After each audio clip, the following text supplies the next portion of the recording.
오늘 이제 9번째, 이제 한 번 남았어요. 한 번. 9번째 이제 왔는데,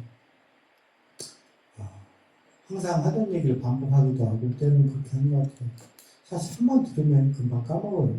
그래서 거듭 반복해서 얘기하고 하죠. 예. 지금 나한테 주어진 이 시간, 이 순간은 영원한가? 또 그렇다면 나는 스스로 내일을 기약할 수 있는가?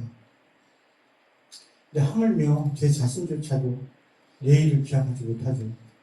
근데 하물며 타인한테 내일을 기약한다는 건 정말 부질없는 거죠. 나한테는 내일을 기약하지 못하는데 다른 누군가에게 내일을 기약하겠어요. 그래서 저는 이 자리에 서는 이 순간이 항상 이 자리에 서는 순간밖에 뿐이 아니라 다른 순간도 마찬가지로 그렇게 생각해야 된다고 항상 느껴요. 그래서 이 순간은 그 무엇과도 바꿀 수 없는 소중한 순간이라는 거, 소중한 시간이라는 걸 늘 인식할 수 있어야 된다. 될 수 있으면 부처님 가르침을 그대로 전달하고자 했을 뿐이고, 상충되는 것들, 그 가르침과 상충되는 것들은 될 수 있으면 다 제외를 시켰어요. 다 제외하고 가르치려고 될 수 있으면 노력을 했어요. 그래서 그 상충되는 내용들에 대한 강의는 웬만하면 이 안에 포함시키지 않으려고 했어요. 그래서 이제 제가 특별히 이 시간에 생각하는 것은 이 세상에 이 가장 소중한 사람과의 그 마지막 한 번뿐인 시간이라고 생각하면서 늘 하죠. 그런 삶을 살아야 돼요. 바깥에도 마찬가지로 그렇게 값어치 있는 삶을 살려고 노력해야 돼요.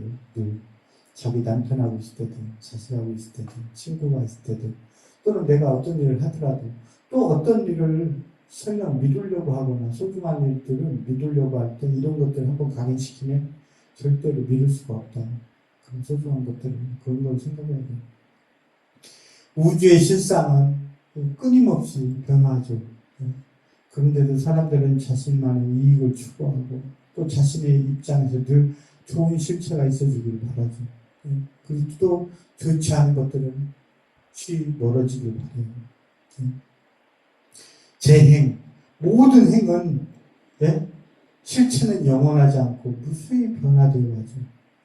그렇기 때문에 설령 이루어졌다 하더라도 이루어졌다고 말할 수가 없는 거죠.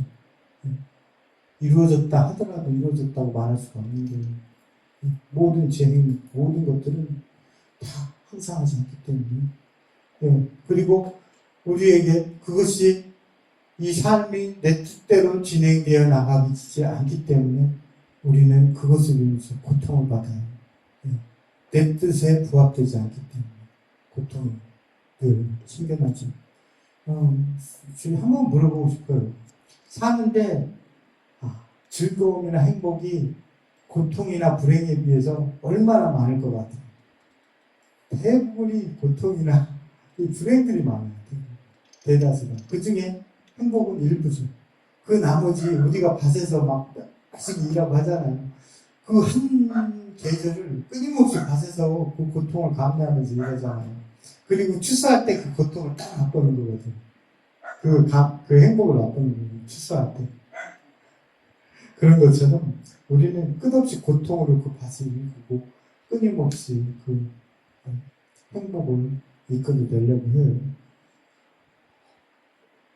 부처님께서 그래서 말씀하신 게 이 마지막 그렇죠. 이 열반 마지막 열반 그리고 인멸 그리고 육신으로부터의 해탈 저는 이렇게 말씀하시죠. 아니면 무릇 사랑하는 것이면 언젠가는 떠나고 무릇 생명이 있는 것이면 언젠가는 죽음에 이르게 된다. 그러므로 아름다움은 언제나 존재하는 것이 아니며 변하고 썩는다고 해서 고통스러워하거나 슬퍼할 일이 아니다. 내가 이 땅에 이 세상에 더 머물길 바란다는 것은 마치 고장난 수레를 고쳐 더 나아가기를 바라는 것과 같다. 이렇게 말씀하셨습니다. 무엇이 자신의 소유인가? 무엇이 자신의 소유인가? 네. 자신의 몸, 내 몸이 나의 소유인가? 또, 이 자신의 몸조차도 사실은 이 인연이 닿으면 지각과 흩어지죠. 네. 그건 여러 번 얘기했지만. 그렇다면 자신에게 어떤 형상이 남아있는가? 어떤 사람들은 살아가면서 팔이 잘리기도 하고 다리가 잘리기도 하고 그렇지 않다 하더라도 우리 몸뚱이에서는 하루에도 제 방을 청소하다 보면 알 수 있어요. 이 몸에서 떨어진 피부 조각들이 다 막 사방에 흩어져 있어요. 사방. 머리카락도 빠지죠? 머리 비누면 머리카락도 빠지죠. 끊임없이 이 몸뚱이는 이렇게 분해되는 거죠. 잃어버리게 돼요. 그래서 부처님께서 이런 모든 실체, 또 느낌, 생각과 행함, 의식이 항상하지 않는다는 것을 관찰하면 그것을 인해서 탐욕심은 사라지게 된다고 하셨어요. 이게 이 부분은 잘 받아들이셔야 돼요. 이게 뭐냐면 뒤에서 인용되는 부분들이 이게 저도 마찬가지지만 인지력이 좀 딸려서 말로 하는데 그것을 제대로 받아들이지가 잘 않으니까. 그래서 그런 부분 때문에 이 부분은 잘 좀 유념해 주셔야 돼요. 이것은 항상하지 않잖아요. 항상하지 않다는 걸 알기 때문에 우리가 뭔가를 소유했다 하더라도 이것을 끝끝내 잃어버리지 않으려고 사람들은 노력을 하고 막 발광을 하잖아요. 그렇게 살아가잖아요. 그래서 그런 집착이 더욱더 강해지잖아요. 그렇기 때문에 항상하지 않은 것, 그 실체를 알고 나면 거기에 대한 집착은 끊어지지 않죠. 다만 그 인연의 소중함은 알아야 되는 거죠. 왜냐면 인연의 소중함도 없다면은 정말 허무주의자나 이런 것밖에 안 되니까 인연에 대한 소중함도 알아야 되죠. 그래서 이 순간을 어떻게 보내야 되느냐. 그래서 제가 저번에도 얘기했죠. 이 몸을 뭐라고 했죠. 부처님께서는 마치 상처와 같이 하라라고 했거든요. 상처와 같이 하라. 그래서 이 상처를 가나면 상처를 감싸듯이 잘 돌보고 감싸잖아요. 그런 것처럼 이 몸을 소중하게 생각해야 된다고 말씀드렸을 거예요. 소중히 해야 된다. 근데 사실 이 소중히 한다는 게 이게 쉽지는 않죠. 우리가 젊었을 때 생각해보면 정말 부질없는 짓을 하고 행동하잖아요. 내 몸에. 그러잖아요. 그거 쉽게 생각하죠. 소중하게 여기지 못하는 것 같아요.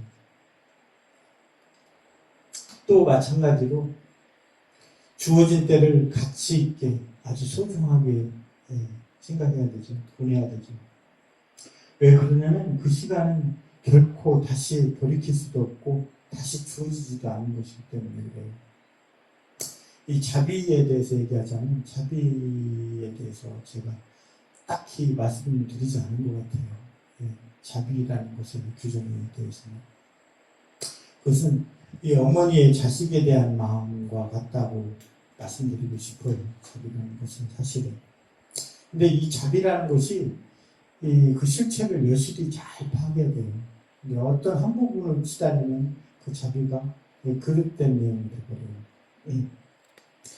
이 어머니는 그렇잖아요. 요즘은 그렇지도 않더라고요, 다. 근데 어머니는 그렇잖아요. 설령 자기 자식이 자기 자신한테 해코지를 하더라도 그 자식을 감싸주려고 하잖아요.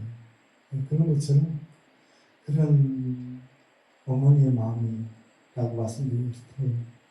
그건 뭐냐면 부처님께서 이처럼 고통 속에서 빠져 살아가면서 그것이 고통인지도 모르고 끊임없이 탐착하여 살아가는 그 중생들을 보고 벗어나고자 하는 그들의 유익함을 위해서 벗어나고자 하는 마음으로 설하신 거거든요. 그러니까 그 자비가 이제 그런 부분에서 약간 어머니의 마음과는 조금 좀 다를 수는 있겠지만 그 자비란 마음을 잘 성찰해야 되죠. 그래서 누군가를 도와주고 뭐하고 이런 것이 다 자비는 아니다. 그래서 이 불교에서는 그 선을 말할 때 무엇을 선이라고 했죠?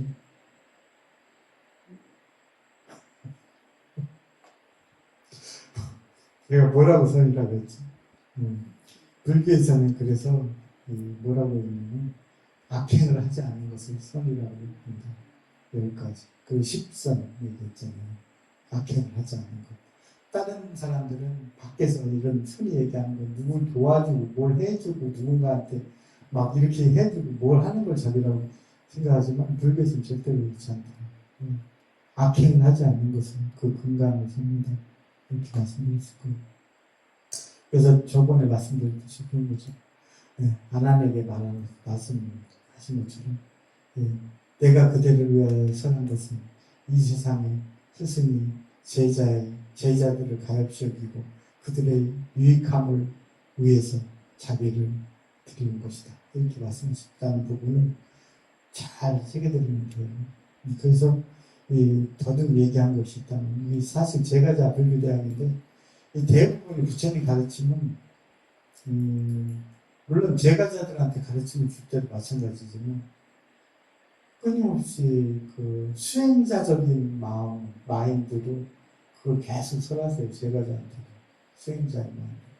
이 제가자 너는 저 이익을 얻고 뭐 하나니까 저렇게 살아라 이런 얘기는 안 하시거든요.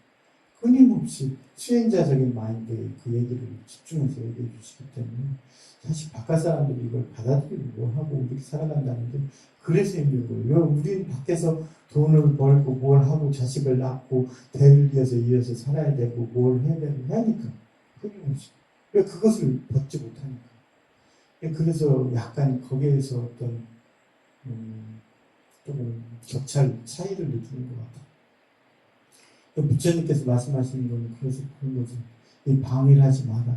방해를 하지 마라. 그 방해를 하면은 나중에 후회해야 할 것이다. 언젠가 후회하게 될 것이다. 이것이 나의 가르침이다. 이렇게 말씀하시는 거죠. 방해를 하지 마라. 끊임없이 말씀하시는 거죠. 그래서 제가 말씀드린 게 그런 거죠. 삶을 살다 보면 제가자의 방식으로 좀 말씀드린 게 그거예요. 밖에 살아가다 보면 괜히 자기의 희생이라든가 뭐 이런 것들을 한번 누군가를 도와주거나 뭔가 누군가한테 마음을 써주고 이런 것들 있잖아요. 여러 가지로 하잖아요. 근데 보면은 상당히 많은 부분이 정말 어리석은 행동이다. 어리석은 행동이다라는 걸 말해주고 싶어요. 그래서 제가 당부드린 게 있을 거예요. 어리석은 희생으로 자신을 소비하지 말라. 어리석은 희생으로 자신을 소비하는 걸 자비라고 착각하지 말아라. 자비는 절대 그렇지 않다. 어리석은 희생으로 자신을 소비하지 마라. 이걸 꼭 말씀드릴 게 있을 거예요. 이 계정의 사막 중에 해를 가리켜서 뭐라고 했죠, 제가? 해? 이치를 가려가지고 옳은 것을 볼 줄 아는 것이라고 제가 말씀드렸을 거예요. 이치를 가려서 옳은 것을 볼 줄 아는 것. 그래서 거듭 강조를 드리지만 절대로 어리석은 희생으로 자신을 소비하지 마라. 그래서 뭐라고 했어요? 나쁜 친구와 사귀지 마라. 응? 그렇죠. 천박한 자와 친하지 마라. 좋은 친구와 사귀고 거룩한 이와 사귀어라. 버타야. 이렇게 말씀드렸을 거예요. 그래서 제가 아주 흔히 있는 얘기예요. 나쁜 친구나 천박한 자와 친하게 곁에 있게 되면 그런 사람들 옆에 있게 되면 늘 우환을 달고 사는 것과 마찬가지예요. 그런 사람이 옆에 있으면 나쁜 친구와 이 어리석은 이 천박한 자와 옆에 있으면 늘 우환을 달고 사는 것과 같아요. 우환을 달고 사는 것과 같아요.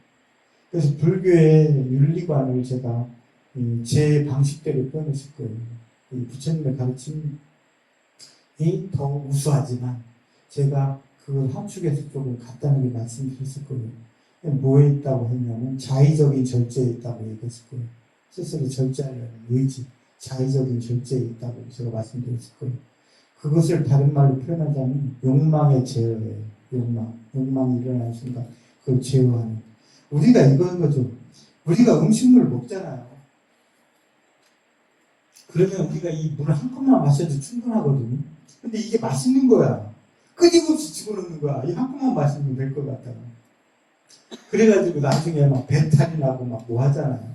술도 어때요? 술 마시다가도 한 잔만 마시면 다 좋은데 끊임없이 들여먹다가 다음날 막 몸에 아파가지고 고생을 하고 이러잖아요. 이런 거 같이 욕망이 이 적정선을 항상 늘 제어할 수 있어야 된다. 적정선을 제어할 수 있어야 돼요. 욕망을 아주 없앨 수는 없어요, 살아가면서. 예, 욕망을 아주 없앨 수는 없죠, 세속에 살아가는 사람들이. 그렇지만 최소한 욕망의 적정선에 제어는 할 수 있어야 돼요. 제어는 할 수 있어야 된다. 이 말씀드리고 있고요. 욕망은 왜 제어해야 되느냐? 그렇다면 욕망은 왜 제어해야 되느냐? 욕망은 우리의 이 분별력과 통찰력을 회방해요. 분별력과 통찰력을 늘 회방하게 돼요. 그렇기 때문에 제어해야 되는 거예요. 그래서 그것이 궁극적인 것이 다다르면 그것이 무엇이냐면 자아실현이에요. 자아실현이에요. 그게. 중생은 세 가지의 시류에 이끌려서 끊임없이 욕망을 추구하죠. 그것을 통해서 쾌락을 느끼고 또 슬픔, 기쁨, 아픔을 느끼죠. 네? 이런 와중에도 갈증, 목마름은 한없이 커지죠. 그래가지고 이루어지지 않은 욕망에 대한 이 세상에 대한 원망과 분노를 일으키게 된단 말이에요. 네? 그것을 일으켜가지고 스스로를 불타오르게 돼요. 그래서 스스로 불타오르게 되죠. 그래야 이 원망과 분노는 어때요? 이 나의 원망과 분노는 나의 모든 시야를 다 가려버린단 말이에요. 시야를 가려버린단 말이에요. 그래가지고 지혜를 잃게 돼요. 일순간 딱 정신이 나가버리는 거죠. 그래가지고 자기도 모르게 섣불리 물불을 가리지 않게 만드는, 물불을 가리지 않는 행동을 하게 만든다는 그런 말을 하게 만드는. 네? 이것은 이 집착에 의해서 나오죠. 어떤 고정된 이 불변하는 고정되어진 것을 바라는 것에 대한 집착에서 나와요. 네. 이것을 우리는 미혹한 중생심이라고 하죠. 미혹한 중생심이라고 하고, 그것을 다른 말로는 또 무지라고 해요. 무지. 또 무명이라고도 하죠. 무명이라고도 해요. 이런 것들은. 항상 그것은 무엇이냐면 항상 하지 않는 것에서 자신을 자꾸 찾으려고 하는 것이기 때문에 항상 하지 않은 것에서. 예. 그러면은 그 자체를 뭐라고, 불교에서는 뭐라고 하느냐? 불교에서는 그 자체를 뭐라고 하냐면 바로 무아라고 하죠. 무아라고 설명해요. 그건 불교에서는 간단히. 제가 얼마 전에 부산에 있을 때 충격을 받은 일이 있었어요. 제가 직접 그걸 본 건 아니에요. 다만 얘기만 들었어요. 일본에서 아주 인기 있었던 이 연재 만화가 있었어요. 4컷짜리. 그게 100일 동안 진행이 됐어요. 100일 동안. 그 제목이 뭐냐면 100일 후에 죽는 악어예요. 100일 후에 죽는 악어. 그래가지고 제목이 계속 바뀌어요. 그 다음 날에는 죽기까지 99일, 죽기까지 98일 계속 바뀌는 거죠. 그 안에서 그 악어는, 우리는 그 악어가 100일 후에 죽는 걸 알 수 있어요. 보는 사람은. 근데 그 악어는 몰라. 100일 후에 죽는다는 거. 그래서 1년 후에 어떤 뭔가 물건을 사려고 하는 거예요. 이 물건이 너무 탐나는데 예약이 너무 밀려서 1년 후에 받을 수 있어. 근데 이걸 또 예약하는 거야, 또. 1년 후에 사려고. 예약을 하기도 하고. 그럼 그거 보는 사람들은 그러잖아요. 야, 너한테 얼마 안 남았어. 그거 왜 사, 너. 그래도 사지 마. 또 막 어느 날은 아무것도 없이 막 퍼질러 있기도 하고, 뭐 그렇다는 내용이라는 거. 그걸 보고 정말 충격을 받았어요. 왜냐면, 그래서 내 능력이 정말 미진하구나라는 걸 느꼈죠. 아, 정말. 내 능력이 정말 미진하구나 하는 걸 느꼈더니, 이 사람은 이 만화 한 컷으로 사람들한테 그냥 캐시 확 찔러줬잖아요. 근데 나는 아무리 이렇게 얘기하고 떠들어봐야 별로 감흥도 못 주고. 그러니까. 하여튼, 이 마음은 이 몸의 인도자죠, 사실은. 그쵸? 예, 그렇잖아요. 마음은 몸의 인도자예요. 그렇잖아요. 근데 혹시 이 몸이 마음의 인도자로 살아가고 있는 것은 아닌가. 물질이 이 나의 주인으로 살아가고 있는 거 아닌가. 저 대상이 나의 주인으로 살아가고 있는 것은 아닌가. 그런 것들을 한번 생각해 보라고 하고 싶어요.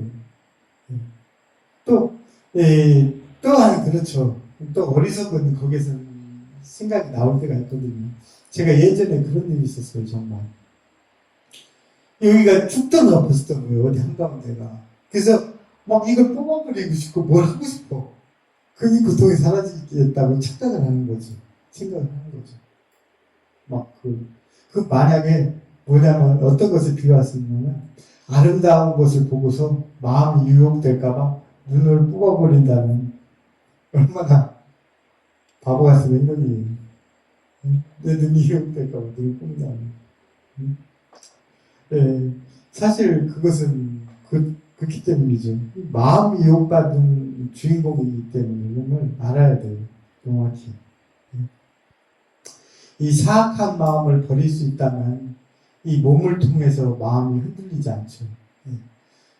사실 그렇기 때문에 우리 마음이 그것을 쫓아나간 거기 때문에 이 세간의 그 모든 것은 우리가 흔히 얘기하는 자업자득이라 이렇게 얘기해요. 자업자득이다.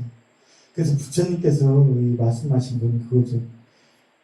적 혹은 상대가 우리에게 아무리 해를 끼치더라도 우리 자신의 탐욕 혹은 불만, 질투가 우리 자신한테 해를 끼치는 것보다 크지는 않다고 했어요.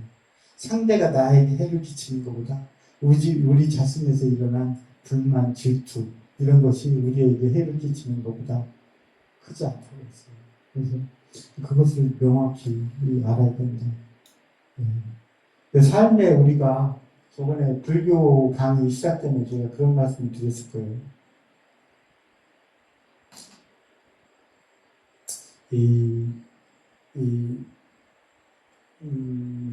뭐였더라? 하여튼 그것을 약간 건너뛰고. 하여튼 우리는 이 안과 밖으로 가져야 되는 게 있죠. 안과 밖으로 가져야 되는 게 있어요. 그렇기 때문에 그 안에서 그 핵심은 우리가 이 삶에 이 무엇인가에 의미를 두고 살아갈 수밖에 없어요. 사실은. 그렇잖아요.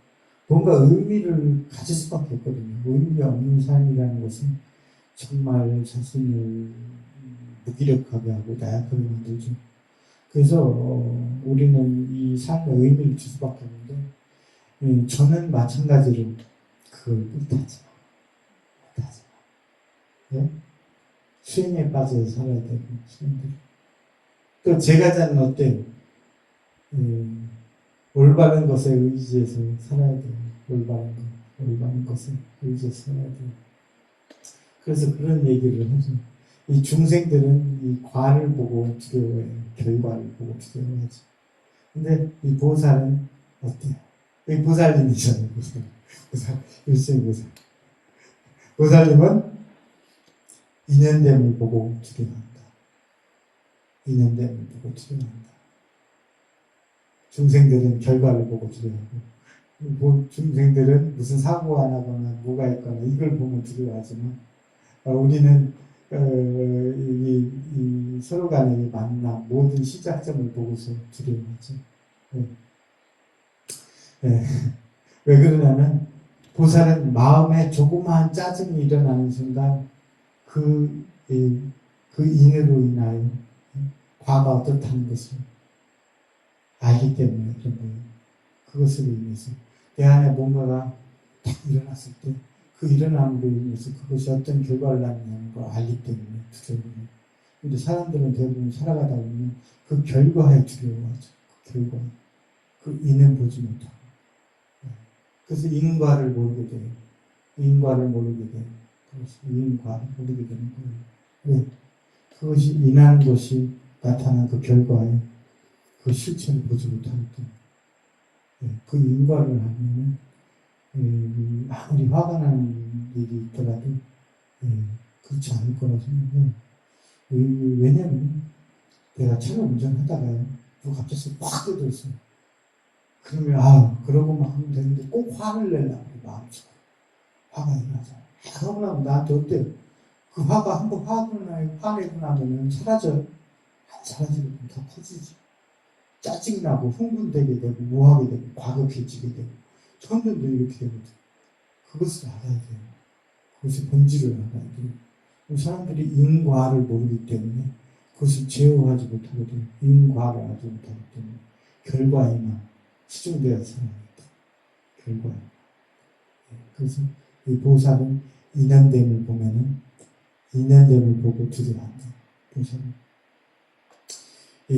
그래서 그런 것들을 보게 되면 이 작은 조그만 아주 자그마한 그 번뇌일지라도 그 일어나는 순간 이 마음을 고요히 가라앉힐 수가 있게 되는 거죠.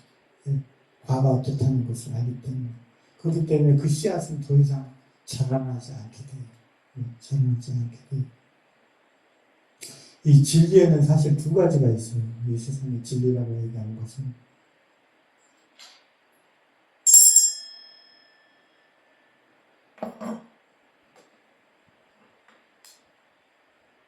이런 거죠. 이건 뭐냐면은 이름 지은 진리예요. 이건 요령이다. 이것은 찻잔이다. 나무다. 사람이다. 저건 핸드폰이다. 저건 뭐다. 이것은 이름이 지어지는 진리예요. 이 사람들이 서양 사람들이 이름을 지어서 그렇다고 여기는 진리. 그리고 또 어떤 까닭으로 두 번째는 어떤 까닭으로도 없어지지 않고 변하지 않는 진리. 그것은 뭐냐면 이 마음, 대상을 아는 성질을 얘기하는 거죠. 마음, 대상을 아는 성질. 그리고 마음 갈래, 심소라고 하죠. 마음을 의지하는 성질, 그걸 얘기해요. 그리고 물질, 이 날씨나 영향 또는 영향도 있잖아요. 또는 마음 또는 행위에 따라서 변화하는 성질을 얘기하는 거예요. 날씨나 영향이나 마음이나 혹은 행위에 따라서 변화하는 성질, 이 물질을 얘기하죠. 뭐 우리가 그것은 조금 전에 앞에서 얘기한 것과는 전혀 또 똑같지만 달라요. 우리가 이름 지어서 이름을 지어가지고 보통 이 사람과 내가 모든 여러 사람들이 다 이거 요령이다라고 얘기하는 그런 진리와 조금 달라요. 그럼 물질도 있죠. 이 변화되는 모든 것들. 그리고 이 네 번째로는 이 닛바나가 있죠. 니르바나라고 해요. 보통 니르바나 이렇게 얘기해요. 보통 얘기하죠. 이 가장 이제 거듭 말씀드리자면 이 불교의 가르침은 정말 그것이 무엇을 향하고자 하는지를 정확히 깨뜨려서 바라볼 수 있어야 되는데 그게 사실 저한테도 굉장히 부족해요. 저한테도 굉장히 부족해요. 그래가지고 이 보통 불교의 가르침에 대해서 우리가 지혜로서 그러니까 부처님께서 말씀하신 거예요. 너희는 나를 존중하는 마음으로 나의 가르침을 받아들이지 말고 너희들 스스로가 그것이 옳고 그른지를 새겨서 받아들여라라고 얘기한 거예요. 그래서 그 지혜로서 그 의미를 규명해야 된단 말이에요. 가르침이 있으면. 부처님의 가르치심이 있으면 자신의 지혜로서 그 의미를 규명해야 돼요. 근데 대부분의 사람들이 그 가르침에 관해서 지혜로서 그 의미를 규명하는 것에 미진하죠. 또 그렇기 때문에 그것이 무엇을 말씀하시는지를 성찰하지 못해요. 왜? 그렇지 못하기 때문에. 지혜로서 그것을 규명하려고 하지 않기 때문에. 그것이 그 무슨 의미를 가지고 있는지 그것을 올곧게 성찰하지 못해요. 바르게. 또 어떤 사람들은 그런 사람도 있어요. 어떤 사람들은 그런 사람들이 있죠. 아, 이거 좀, 저거 끄고서 하려야 되는데, 이거. 근데 정확히 그거 빼고 얘기할게요. 주체만 빼고 얘기할게요. 어디에서는 이 불교의 경전을 배워요. 불교의 경전을 배워요. 어디에서는. 2년차 과정에 불교의 경전을 배워요. 어떤 종교 집단에서 2년차 과정에서. 뭐 그걸 꼭 그렇다라고 생각하지는 않지만 그렇다고 제가 말씀드리는 것과 같다고 생각하지는 않지만 또 어떤 사람들은 불교적 가르침을 남을 비난하기 위해서 그 가르침을 배워요. 남을 비난하기 위해서. 또 어떤 사람들은 논쟁에서 이기기 위해서 가르침을 배우죠. 논쟁에 이기기 위해서. 그렇기 때문에 그 참다운 의미는 경험하지 못해요. 참다운 의미는 경험하지 못해요. 그들이 잘못 파악한, 여기에 오신 분들이 만약에 불교 경전에 대해서 스스로 지혜를 해서 그 규명을 하지 못하고, 또 그렇기 때문에 성찰을 얻지 못한다면, 잘못 파악한 가르침은 자신들에게 오랜 세월 동안 불이익과 고통이 될 것이다. 이렇게 말씀하시죠. 불이익과 고통이 될 것이다. 이렇게 말씀드려요. 저도 우매하기 때문에 그 속에 들어가지 않을까. 이런 생각을 하는데, 우리 정말. 그래서 대부분의 배우지 못한 사람들은 이 거룩한 분을 존경하지 못해요. 그리고 그런 분의 가르침을 알지 못하죠. 또 그런 분의 가르침에 이끌리지도 않아요. 그래가지고 어떻게 참된 사람, 진실된 사람을 존경하지 않고, 또 그런 분의 가르침을 알지 못하고, 또 그런 분의 가르침에 이끌리지 않죠. 그러니까 절에 지금 상담 오는 분들도 마찬가지예요. 가끔 오면은 세속에서 내가 뭘 해야 되는데 자기가 해야 될 걸 상담하러 오거든요. 그 본질에 대해서 처음부터 설정해놓고서 설정을 해놓고, 자기들이 설정을 해놓고 질문을 해요, 미리. 그러면은 또 어떻게 답을 해줘야 돼? 미리 설정하고 해놓고서 들어오면 어떻게 대답을 해줘야 돼? 그러니까, 그런 가르침에 이끌리지 않는 경우가 사실 대부분일 수밖에 없죠. 그나마 조금 고민을 가지고 있는 사람 중에서 그런 게 있어요. 이제 이런 경우죠. 내가 지금 팔이 잘려 어떤 사람이 예전에 찾아온 사람 중에 그게 있었어요. 팔이 잘려서 엔지니어였는데 팔이 잘려가지고 방구석에서 2년 동안 나오지 않고 있다는 거예요. 그래서 절에 보냈대. 절에 다니지는 않는데. 어떤 사람은 또 10년 동안 사귀던 여자하고 헤어지게 돼서 온 사람도 있었어요. 또 그런 경우는 이게 해결책이 있어요. 내가 불교적으로 답을 해줄 수 있거든. 근데 그게 아니라 내가 뭐 사업을 잘 되니 뭘 하기 위해서 이런 거에 대해서 답변을 해줄 필요 없어. 답변을 해줄 필요 없어. 이렇게 정해진 거기 때문에. 불교적으로 풀어줄 길이 없는 거예요.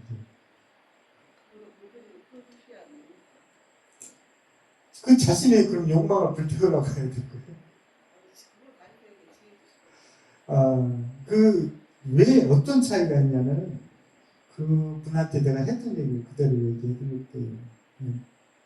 그 기억은 나지 않지만 그런 사례가 너무 많았어요.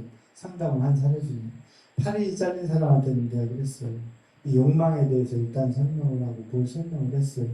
그 다음에 내 몸뚱이가 나라는 것이 도대체 무엇인가에 대해서 설명했죠. 그렇다면 만일 당신이 팔이 잘렸는데 그럼 내가 빠져나간 거냐? 아니지 않는가? 또 그런 거에 대해서 설명을 했고, 또 한마디로 또 통틀어서 또 그런 얘기를 했죠. 당신이 팔이 잘린 것이 누군가에게 잘못을 한 것인가? 또 당신이 팔이 잘린 것이 누군가에게 부끄러움이 될 만한 일인가? 그것에 대해서 얘기했죠. 근데 왜 당신은 다른 사람들에게 부끄러워하고 창피해하고 왜 피하려 하는가? 왜 당신은 부끄럽거나 잘못한 일이 없는데 왜 그렇게 행동하려고 하는가에 대해 설명해줬죠. 그러고 나서 내 해결책을 얘기해줬어요. 또 한마디로 어떤 사랑하는 사람과 10년 동안 사귀었다. 그런 거에 대해 답변을 줄 수 있어요. 세상에 우리가 나한테 주어졌을 때는 이것은 나한테 주어졌기 때문에 아주 소중한 시간이다. 그렇기 때문에 이것에 대해서 허투루 대한다는 것은 그것은 잘못된 것이다. 하지만 이것이 나한테 주어졌다 하더라도 이것이 언젠가는 영원히 나와 같이 지속될 것이 아닌데 어찌 이 한 가지에 집착하려고 하냐고. 그렇다고 한다면 설령 마찬가지다. 어떤 사람이든 죽음도 마찬가지죠. 어떤 사람은 자이든 타이든 뱃속에서 죽고, 어떤 사람은 태어나서마자 죽고, 어떤 사람은 100살까지 살지만, 공통점은 똑같이 그거예요. 이 순간에 주어졌다라고 제가 저번에 말씀드렸을 거예요. 근데 이거는 공통점은 똑같아요. 모든 사람은 다 죽음에 이르게 돼요. 언젠가는 다 죽음에 이르게 되는 거예요. 또 반대로 이렇게 얘기하잖아요. 저번에는 그래서 부처님 가르침도 이와 같기 때문에 자식이 들어야 돼요. 제가 그렇다는 게 아니에요. 제가 비유한 것이 수시로 이렇게 다르게 얘기하는 것은 마치 코끼리, 오늘 코끼리의 꼬리를 얘기하고, 오늘은 코끼리의 몸통을 얘기하고, 오늘은 코끼리의 다리를 얘기하는 것 뿐이에요. 제가 저번에 사람의 공통점이 있다고 했는 게 뭐냐면, 나한테 지금 이 순간이 주어졌다는 것이라고 얘기했을 거예요. 하지만 오늘은 다르게 얘기해 드리자면, 사람들한테 공통점이 있죠. 누군가는 반드시 죽음에 이르게 돼요. 오늘은 좀 다르게 얘기할게요. 이런 것처럼, 인연이라는 것이 이런 것이다. 그렇기 때문에, 나한테 이미 주어지지 않은 것을 당신은 집착하고 있는 것이 아닌가.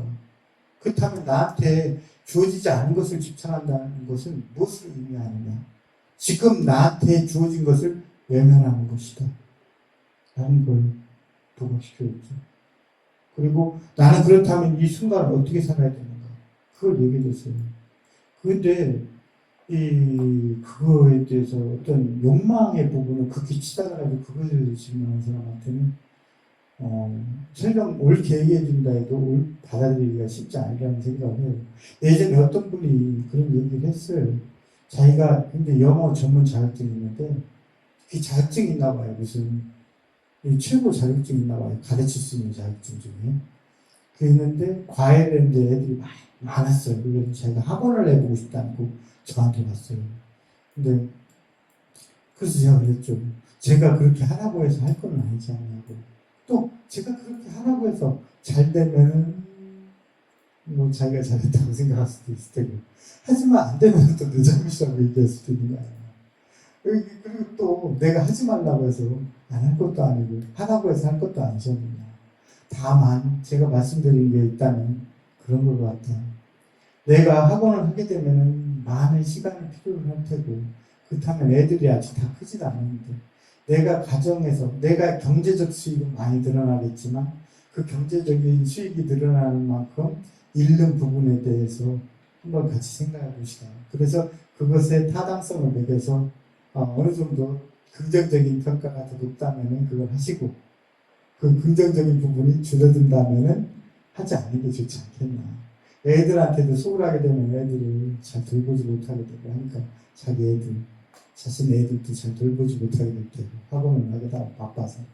그러니까 여러 부분을 같이 나눠서 이렇게 생각한 다음에 그것이 그래도 좀 더 긍정적인 효과가 많다면 하시고, 그렇지 않다면 좀 생각해 보시는 게 낫지 않겠나라는 답변을 해드렸어요. 근데 세상에 그런 욕망이 이제 이 답변을 하기가 애매한 것들이 많아요. 왜냐하면 극단적인 욕망은 그 사람의 욕망이 충족되는 답을 바라는 거거든요. 그렇기 때문에 아무리 옳은 얘기를 해줘도 오히려 기분 나빠서 가요. 기분 나빠서 가요. 오히려 엉뚱한 얘기하다 기분 나빠서 가요. 근데 대부분 이런 고민들은 다 잘 풀렸어요. 태극기 부대 할아버지가 와서 그런 고민을 한 적도 있습니다. 내가 그래서 그렇죠. 내 생각이 이렇다고 해서 어떻게 자식의 생각을 자신과 똑같이 만들려고 하느냐. 그렇다면 각각의 사람이 나 자신도 내 마음대로 하지 못하는데 어떻게 다른 사람의 생각이 같을 수 있겠느냐. 그래서 내가 그런 생각을 했죠. 평상시에 그런 모습을 살아오지 않았느냐. 그렇다면 집에 가면서 오늘 자식들한테 한번 전화해보시라 얘기했어요. 짧게 얘기하는 거예요. 여러 가지 다 빼고 했죠. 그러면 자식들이 아버지 잘못이에요 그럴 거예요. 절대 그렇지 않을 거라고 난 생각한다. 그 부인한테 가서 내가 그동안 좀 미안했다 라고 한다면 내일 아침에 소고기 반찬이 나올 것이다 이렇게 얘기했어요. 근데 이런 것들은 내가 그래도 답변을 해줄 수가 있으면 상담. 근데 그런 욕망이 극히 치다는 내용들의 그런 것들은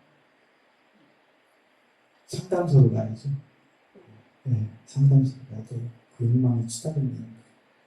근데 하여튼 그렇기 때문에 사람들이 참 사람의 가르침에 이끌리지 않아요. 절대로. 그래가지고 그 사람들은 물질을 나의 것이라고 여기고 이것이야말로 나이고 나의 자아이다 이렇게 생각하죠. 그리고 느낌, 지각, 형성은 다 또한 나이고 나의 자아이다라고 생각을 해요. 그리고 또한 그들은 보고 듣고 감지하고 분별하고 획득하고 추구하고 정신적으로 성찰하는 것 또한 그 뭐예요? 그게 뭐냐면 이게 색수상 행식을 늘어놓은 거지. 이 식이라는 걸 알아야 돼요. 이 5가지. 이 가르침만으로 딱 흐르는 내용이 뭘 의미하고 있는지 알아야 돼요. 바로 보면서 이게 확 들어와야 돼요. 습관적으로. 저 이따도 다른 경전 강의하면서 얘기하는 거지만, 얘기하겠지만, 볼 때 이거 확 들어야 돼요. 근데 저 같은 경우도 인지 능력이 떨어져서 쭉 부족해요. 네. 그래가지고 이것이 세계이면 이것이 자아이다. 그래가지고 나는 죽은 뒤에도 상주하고 견고하고 지속되고 변하지 않는 것으로서 이와 같이 영원히 존재할 것이다. 라는 관념도 예? 어때요? 이것은 나의 것이고 이것은 나의 자아이다. 라고 얘기가 되는 거죠. 이 자아이론을 취하는 사람에게 부처님께서 하신 말씀이 있죠. 자아이론을 취하는 사람에게 이 우울함, 슬픔, 고통, 근심, 불안이 생겨날 것 같지 않은 그러한 자아이론에 집착하는 것은 당연하다고 말씀하세요. 사람이라는 중생들은 항상 이 물질 세계 속에 살아가면서 그건 당연하다라고 얘기해요. 옳다라는 게 아니에요. 당연하다고 얘기해서 옳다는 건 아니죠. 옳다라고 얘기한 건 아니죠. 당연하다. 근데 바깥 사람들한테 상담할 때도 마찬가지고 그거 당연한 거예요. 세상에서 살아가면서 당연한 거예요. 이거 당연한 거예요. 근데 자아론에 그 취하는 사람에게 우울, 슬픔, 고통, 근심, 불안이 생겨나지 않게 하는 그러한 자아이론을 실제로 본 적이 있는가 이렇게 물어보시죠. 그러면서 말씀하시는 것이 그대들에게 속하지 않는 것을 버려라. 그렇다면 그것으로 인해서 영원한 이익과 행복이 올 것이다, 될 것이다 이렇게 말씀하세요. 이게 세속 사람들한테는 이게 이 제어의 부분이 더 강조가 되어야 된다고 얘기할 거예요. 이게 왜냐하면 세속에 살다 보면 그런 것들을 버리고서 다 수행자처럼 할 수 없으니까. 그래서 앞서 얘기했듯이 제가 그런 거죠. 욕망의 제어를 얘기했을 거예요. 자의적인 절제를 스스로 늘 삶에서 이루면서 살 수 있어야 된다. 그리고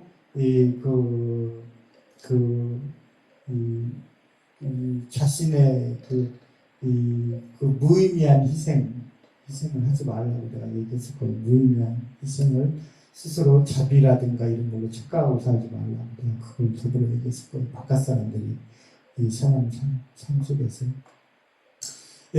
또한 부처님께서 무엇이 나에게 속하지 않은 것인가를 얘기할 때 일단 물질을 얘기하죠.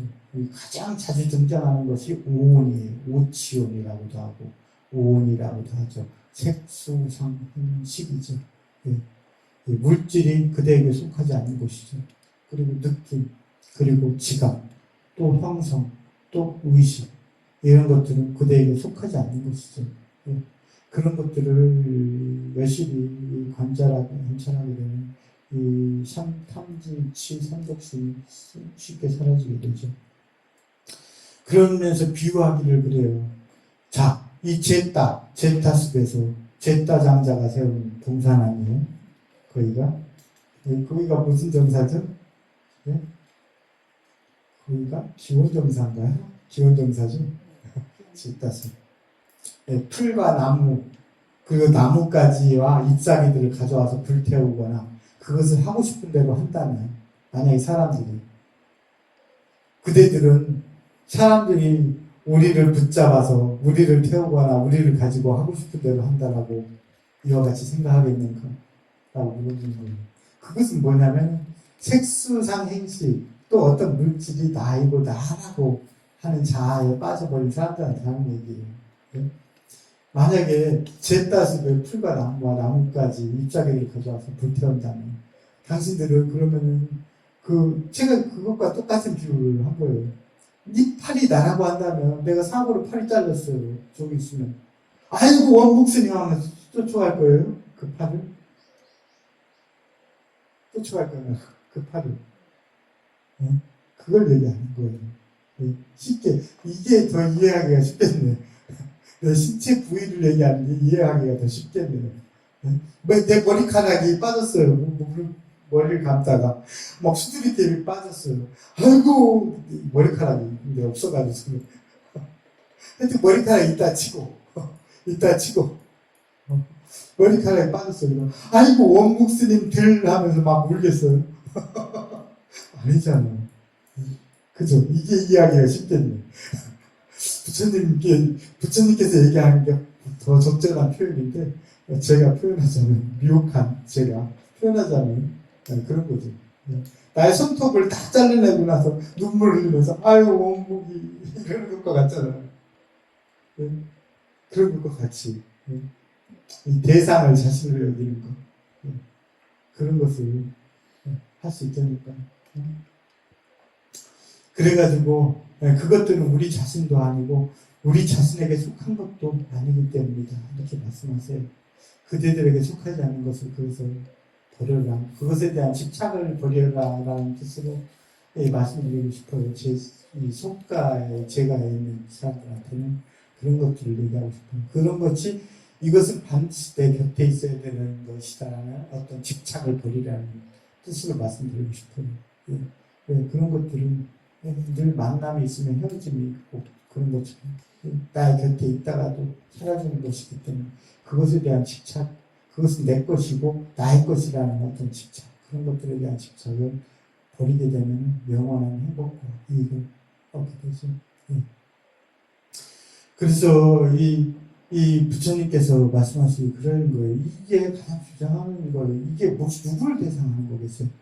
나이가 가르쳐란 가르침은 분명하고 열려있고, 왜 어떻게 열려있어요? 내가 나를 존중하는 마음으로 나의 가르침을 받아들이지 말고, 너희 스스로가 이거 좋고 그런지를 받아들여서, 가려서 받아들여라. 그렇기 때문에 열려있는 거예요. 그리고 확실하고 위선이 없죠. 그래가지고, 그런 존재로서, 이런 것들을 잘 받아들여서 실현하고 또 지혜를 얻으면 어때요? 그대들에게 은혜는 시설되지 않는다. 이건 뭘 얘기하는 것 같아요? 은혜를 주장하는 사람한테 얘기하는 거예요. 부처님이 은혜를 얘기하는 게 아니라 은혜를 주장하는 사람. 은혜는 시설되지 않는다. 라고 하는 거예요. 여기서 끊고 다음으로. 아이고, 두 개를 나눠주면 올리기 힘든데.